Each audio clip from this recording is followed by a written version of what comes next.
afternoon.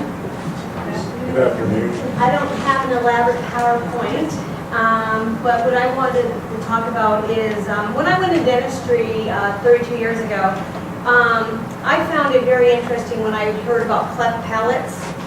And I've always wanted to donate my time to actually go overseas and work with Operation Smile for cleft palates and to help people make people aware. So a few years back, about 4 years ago, I had an aha moment. It's like I had the perfect platform. And I started sharing this with my students. So several years ago, we started fundraising, kind of an oxymoron, by selling candy for dentistry. But we would sell candy to help raise money to get surgeries for kids around the world. Okay? So over the last 4 years, we approximately earned enough money for 40 surgeries that are life-saving. So then when we started PBL, I started to think that when I was a kid, we had, I grew up in upstate New York, not a very wealthy area. We were middle class, but I went to school with a lot of people that weren't as fortunate as myself. And the schools, we would have vision testing, hearing testing. I remember getting my polio vaccination in school, really aging myself. And dental. The dentist would come in, examine our mouths, and if we had any cavities, they would give information, or any hearing problems, any kind of information would go home on a sheet, kind of like Elizabeth just had with her students, for our parents to follow through. And so when I was a kid, at about 5 years old, I had a passion for teeth. I started taking care of my teeth because of these dentists coming in and showing us and telling us about proper oral hygiene. I never had my first cavity until I was almost 40 years old. Okay? So when PBL came up, I had this idea. I posed this to my students. I said to them, how can we as dental assistants go out into the community and help kids and the underprivileged kids get proper oral hygiene, or proper oral hygiene instructions, because not everybody can go to the dentist, unfortunately. Okay? People have to put food on the table, and dentistry is the last thing that happens. You usually go medical, then they're animals, and then their teeth. That's usually the last on our priority list. So I started, when I started talking to my students about this, especially in the beginning of the year, I find that my own students don't even know what floss is. They've never used floss. They haven't been to the dentist in 5 or 10 years. Okay? So after I posed this question to them, I asked the students what we could do. And the students came up with this idea. And mine is also like Victoria's and Maher's. My students are already out in dental offices. They've been out for the last 8 weeks. So we ran out of time. So this is a project is pending, and it will be next year for sure. I will start earlier on it. Okay, but what the students came up with, that they thought that they would go out to their own elementary schools that they completed. Or they can go out to the schools in their own districts, their high school districts, and they can go out to the elementary schools. And they can go and find out if they can come in, and we want to do presentations to K through 3rd grade. Okay? And the students will put together a flyer on proper oral hygiene, with with dentists and different areas where you can, for like Medicare or Medi-Cal, and the different places that take no insurance type places. Okay, we'll put a flyer together with the proper instructions how to brush and floss, and then the kids will go in, get the flyers out, have age-appropriate posters about brushing and flossing, and they will bring in. We have these nice large mouths with nice large toothbrushes, and they will give proper demonstrations to the children on how to brush and floss.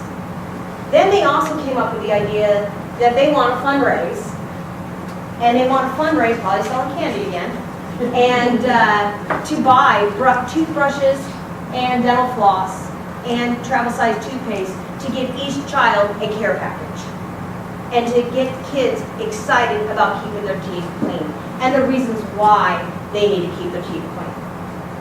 And one of the biggest things that we need to know, and little kids are, it's gonna be hard to tell them this, so we have to find a way of saying it age appropriately. But the biggest thing is when you do not have proper oral hygiene, it's a precursor to heart disease. So kids need to know the importance of teeth from day one. So that is the project that we are in the middle of putting together, and have a lot of ideas how it's going to come to fruition next year. Any questions?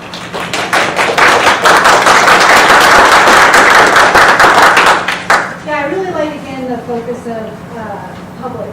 Going out to the community. Yeah, and I think in the Silicon Valley, we think a lot of the dot-commers, they have a lot of money, but we have a lot of social economic poverty within. A lot of our students Yeah. come from those social economic poverty areas. So when you're thinking, I mean, you got pretty far in the project this year, meaning you have internships. So where is your time, do you think about getting that buy-in from the students on the next project out? For next year, I would like to have them out before November. I would actually, it's logistics, I gotta find out about, how they're gonna go out there, what kind of paperwork I need to have signed. I think Megan's here. But I'm gonna have to figure out for, reasons to get the kids out there. Of course, I can have parent permission slips and stuff like that. But some of it's gonna have to be during class time. It's gonna be like a class project. They go out on those days, and I will hold them accountable for their time. So what were some of the students' thoughts when they were coming up with this project? The excitement? Well, the one thing is they were so excited. They wish they had something like that when they were kids. Because just coming to my class at 16, 17 years old, 18, they can't believe what they didn't know about their own mouths. Like I teach, this is kind of gross, but I tell my students the first week of school, I said, I want you to go home tonight and get a piece of floss. Of course, they don't know what floss is, a lot of them. So I go, take a thread, take anything, and just put it between your teeth and smell it. And they go, ew. I go, well, it's your funk, not mine. I go, and that funk is what we smell.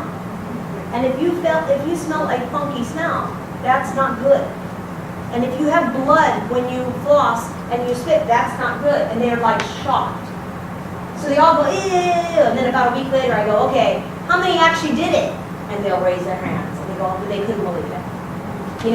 So they're really excited to get out there and get kids, because they're like a lot of my students have family members and kids that they grew up with that have silver front teeth. And they would ask me, Mrs. Sugden, how come these kids have how come I have silver front teeth? Or how come all my friends have all silver teeth? And I said, well, they have major decay in their mouth. That is major decay for not brushing and flossing. And they go, well, when should you start brushing and flossing? I said, as soon as you get a tooth. So your parents should be doing it. So it's all the explaining is so they can get out there. So they're really excited to get that knowledge out to them, because I tell them that a lot of people are illiterate in dentistry. They don't understand the importance.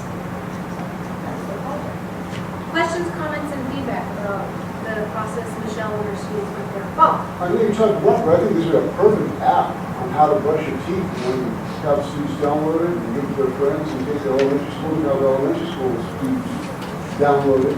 Just a step-by-step on how to brush your teeth. Mark? Maybe an app? We can collaborate. I love that. Talk to my students. That's great.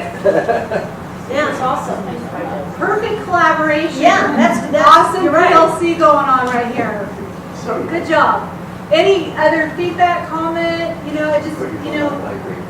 I think dental, you hit on a really sticky point, is it is such an economic issue. It is, it's the last thing that's done. Yeah, and then people, when they become adults, they go back and work on their dentist. Right. And I try to explain to them, and you automotive guys will understand this, I kind of tell the students, explain to them that, like a car, if you get the oil changed every 3,000 or 5,000 miles, that car is going to live forever. If you get your teeth cleaned every 6 months, your teeth are going to live forever. There's no reason in this day and age to lose a tooth. It's financial is the reason why you're losing a tooth. Okay? Michelle, I love your passion for dental and passing that on. It's not something that I would do. Thank you.